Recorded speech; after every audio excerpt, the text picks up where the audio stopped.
The Nextbit Robin has had my attention since I started here at Techno Buffalo. It's the first device that I've been really excited to get in to review, and that's not just because they have a cool, novel way of storing your information in the cloud.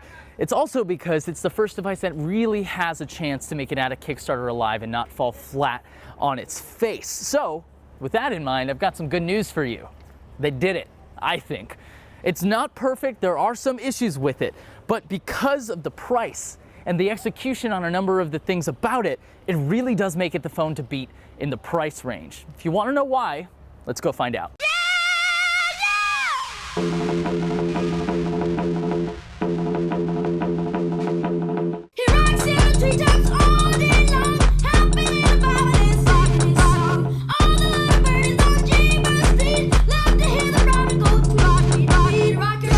Let's start with the differentiating factors here. Why is the Robin even different? Why should you care about it? The OS is supposedly intelligent, which means it's going to watch your behavior. It's going to intelligently mark the photos and apps that you use the least so that they can be archived into the cloud when your phone runs out of space. Those are going to be the first ones to go. If you don't want something to get archived, you can just pin it to your device by swiping down on the home screen. If you ever need one of those apps again, you just tap on it and it goes from black and white to color while it downloads and resets up from the cloud. But you don't even have to worry about anything else other than that.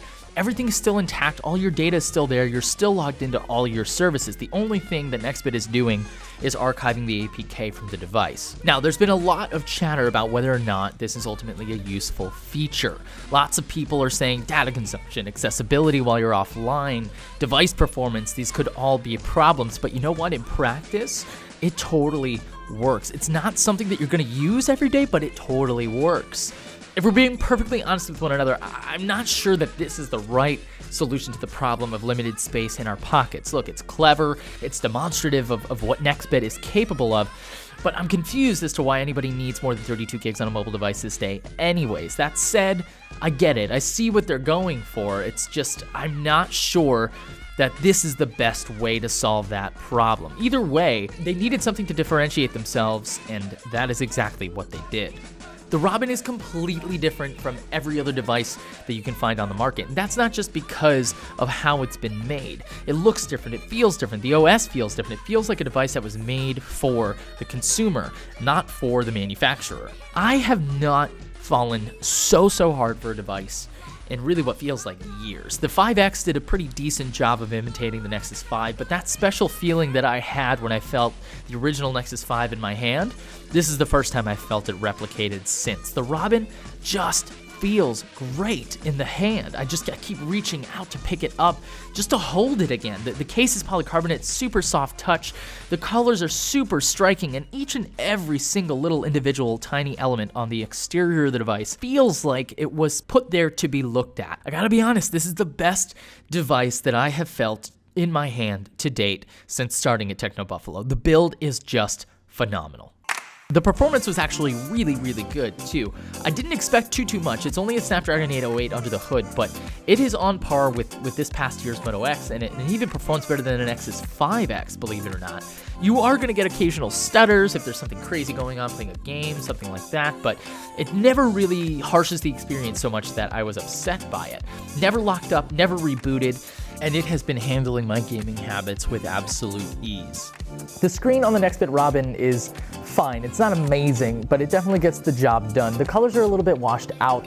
Blacks seem a little bit more like purples, but it's a 5.2-inch display at 1080, so the pixel density is nice and high, and that 5.2-inch size means it's in my Goldilocks zone in terms of form factor for the hand.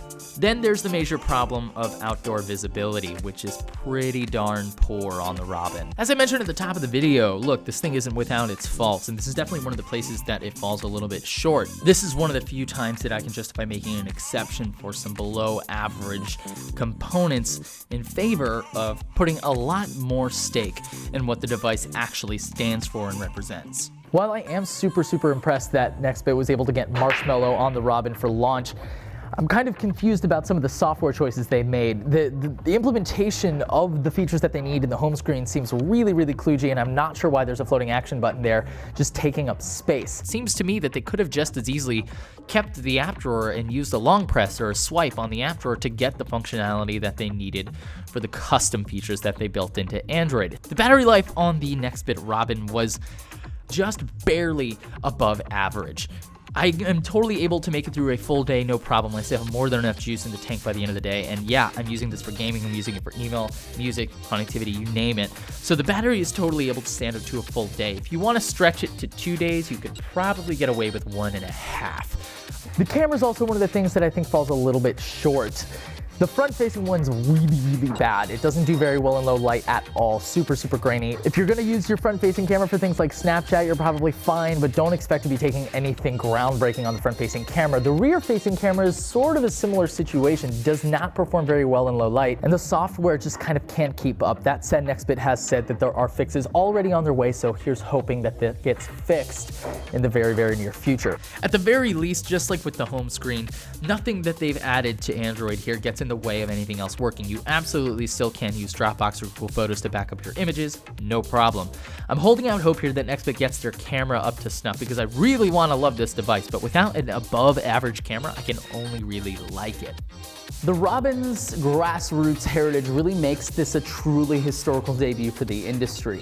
Nextbit has shown us that, yes, a ragtag group of folks can get together, decide they want to take a device to market, and just ship a device that meets, and in some cases exceeds, expectations for those that they set during their Kickstarter campaign. We've seen a number of failed devices in the same vein, but this is the first one to really knock my socks off. It's not perfect, absolutely not, and yes, the space that it's entering is really rather crowded these days. Lots of big companies with very affordable devices that have great pedigrees on the market right now, but the Robin does do enough, I think, to separate itself in that sea of options. If this is what Nextbit has to offer on the Robin end of the spectrum, I cannot wait to see the Batman to Nextbit's Robin, the spec'd out monster of a device that they can put together with the same kind of design language and philosophy. I cannot wait. Let me know what you guys think about Nextbit and the Robin in the comments below. I know that some folks, especially some of you specifically in the comments, have been a little bit down on the idea. It doesn't do enough to differentiate itself. The colors are weird. Why is this phone even cool or important? Well, hopefully now that you've seen this review, some of those questions are answered for you. So again, let me know what you think down in the comments below. Thank you guys so much for watching, and I'll catch you in the next video.